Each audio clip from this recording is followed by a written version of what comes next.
When I first like started to officially cheat, right? It did not start off with me like sleeping around and stuff like that. It started off with me getting like sexual favors.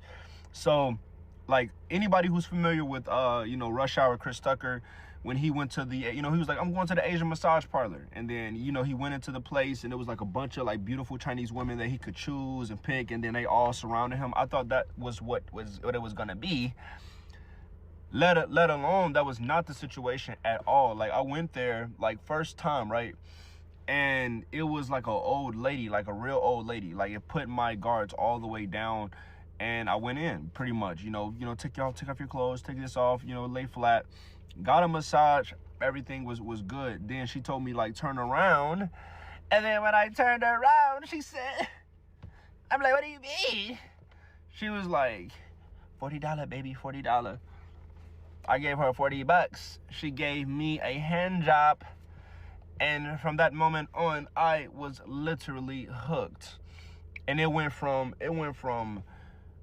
I went again and again and again and again and again and again and again and again, to the point where I literally went to like I want to say like in a span of 5 years, I think I went to like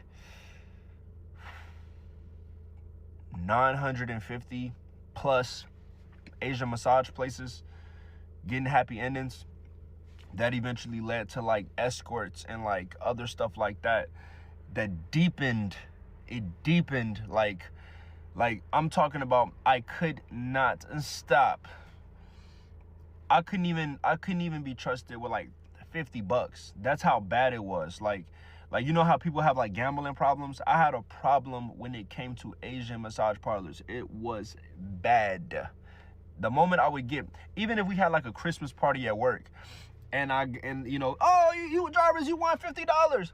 Immediately from head to toe, my body would start to burn. Like it'll burn, shake. Like I would literally, there were times where I'd be at hotels and I would literally be shaking. I don't know if you guys seen that movie Black Snake Moan. My body was literally shaking because I was desiring it so much, and I was trying to fight against that sexual pressure. It led me to all sorts of places, escorts, doing favors, all kind of stuff like that. And it was just a no-go. It was a very, very bad situation that applied so much deep and negative perpetual pressure on my relationship with God, my relationship with my wife, my relationship at home with my children, my babies, and just period. Like I was disgusted with myself. My self-esteem got lower. I was literally destroying my wife's self-esteem, destroying my self-esteem, and it felt like I could not stop. There was times where I would get off the table after an Asian massage parlor experience, and I would literally be fully unclothed on the ground crying. Like I'm talking about, I was so emotionally broken, completely broken. A lot of times men, we feed our sexual desires for years. I'm talking about 4 years. And we don't understand that giving the devil that foothold into our lives, it is literally a foothold into our marriages. But we have held hands with this demonic spirit for so long that it does not leave when you get married. It stays. And it's like, oh yeah, no. We're going to have our way with you still. And it pulls you. Then you have all of these women that come and all of these new suggestions and all of these new desires that come, these new women that come. The enemy will keep pulling. And that's what happened. So I met the girl at my job. Like I said, she reached out to me, DM me and everything like that. Very, very flirty. We began to meet up. And the thing about it was she was not like amazingly beautiful. You know what I mean? Like she was average at best. But the thing about it was, I think that's kind of how it flew under the radar a little bit, was the fact that I wasn't looking at her like, oh, she's bad, she's so fine. No, she was like decent, she was cute or whatever, but it wasn't like heartthrob, you know what I mean? So I felt comfortable to talk to her in person and stuff like that. But I didn't understand the emotional effects of talking to a woman for so long, and how it will literally bind you and connect you with that woman. And we built a soul tie. We trauma bonded so fast, so quickly. And that's when, things got out of hand and stuff like that. It took me a minute to get over that situation. Definitely took me a minute to get over that situation. But by the grace of God, was able to be delivered from it, was able to move past it, move forward from it. But I just want to give you guys a little context as to kind of my story and things that I've done a little bit. I intend to go into more of the situation. I know it's very triggering to hear. I know that as women, you know what I mean, I have a majority female audience base. But if you can take any sort of value from my story, and if you can, learn anything, I would really appreciate you. Share the content, learn from it, laugh, get mad. I definitely get it. But this is my story. You know what I mean? It's unique to me. It's unique to who I am. And I've been through a lot. So I'm sharing, what I've been through, what I've gone through, what I've done, so that it can in some sort of way bless somebody else. And in the midst of it, Jesus never left me. Like, even when I was at the mistress house and everything like that, I remember I would be in a bathroom crying and speaking in tongues, like, and praying, like, literally, like, asking God to help me, like, in those situations. The whole time, my wife never stopped praying for me. She never stopped, interceding for me. Neither did my mother. These situations, cheating is a very bad, it's a very bad habit. It's a very bad mindset. It's a very bad decision to do. And I am advocating against it. I don't think that it's cute. I don't think that it's funny. Even though I'm very humorous, I think that cheating is a very bad thing, whether a man is doing it or a woman is doing it. So cheating is something that I have taken complete accountability for. And it takes strength. It takes perseverance to continue, in the path of fidelity when you've been in it literally your entire life. I seen my mother get cheated on.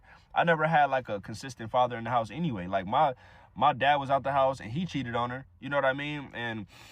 And my stepdad, he constantly cheated on her, so I thought I was following really after my father, my biological father's patterns. But really, I have been continuing my stepdad's cycles and what he did to my mom, because that's what I seen. So you can't make an excuse like, well, I seen it. No, I have sons. I have 3 sons. So I have to make sure that I am creating a new cycle for the next generation. You know what I mean? So I hope that this encouraged you guys. Love you. Ladies, imagine you are this man's wife. You decided to forgive him because Jesus said you should forgive.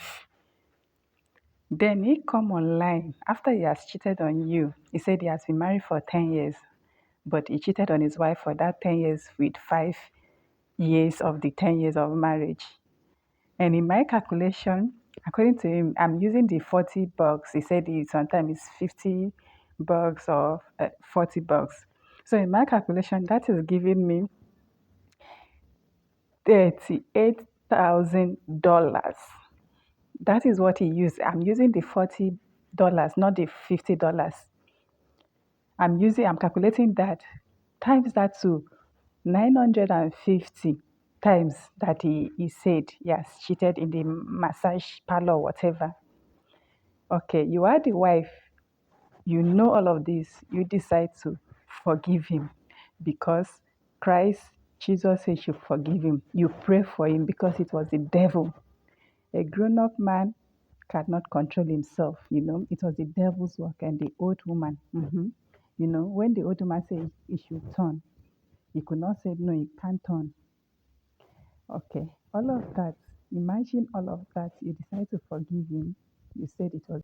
Now, ladies, do you think if it was the wife that cheated, will this man said it was the devil that made the man to cheat, the wife to cheat? Will he also pray for the wife? Will his mother pray for his wife? See, that is what I say. There is nothing that turned me off like all these religious men.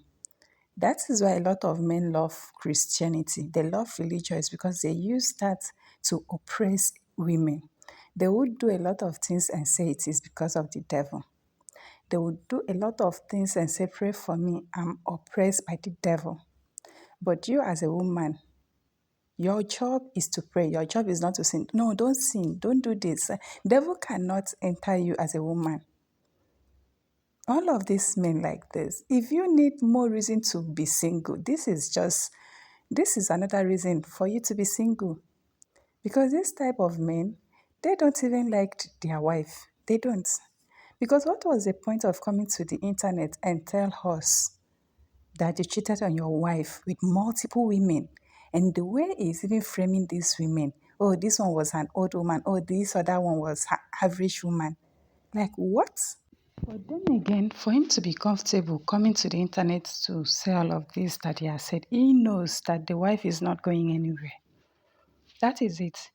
A man will embarrass you because you have given him a blueprint. You have shown him how to treat you over and over again. That is it. That is why men love religions. That is why men love Christianity, because it's they use that to enable their whatever nonsense they want to do. They will say, they will absolve themselves that it was not me that did it, it was the devil. It was the devil. Like in his own, it was the devil and the massage parlor and the old woman. It was not him. Which is also one of the reasons that I believe, this is my own personal belief, that if you want to have a happy life, don't just decenter men. You have to decenter religious. You have to decenter religious, because if not, you will keep enable a lot of men like this. You can say, oh, I have decentered men, but if you are not decenter religious, you will keep, you still be in the trenches. Anyway, this video did not sit well with a lot of people. I think he has even taken down this video from his page. I've checked it. I went to his page to check it so that I can screenshot some comments, but he has taken down the video because obviously, what is this? Maybe he did not get the reaction that he thought he was going to get. He has taken this video down, but obviously, it does not matter that he has taken it down from his page because all of us are still having access to it. So this did not sit well with a lot of women because this is utterly despicable. Drop your thoughts. Let me know what you think about this video. Please give this video a like, subscribe if you haven't already, and thank you all for watching. I'll talk to you in my next video. Bye.